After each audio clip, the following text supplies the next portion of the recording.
Hello everyone, today I will show you how to add or remove comment box background color using Nitro Pro PDF Editor.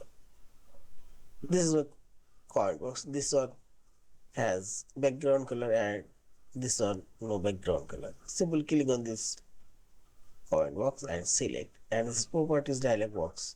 Now showing, click on this properties, and this is fill color option. Click on this color box and add your background color. I see this background color added. You can see this, and you can add more color and custom color you can add. Okay, and see this, and also I remove this one background color and hide. Now select properties dialog box and click on this fill color option and select here no color. That's when there is no background color. Yeah, in this way you can add background color and remove or hide background for your comment box. Yeah, and finally select this file option, save or save as a PDF file. Thank you for watching. Please subscribe, like, share, and comment.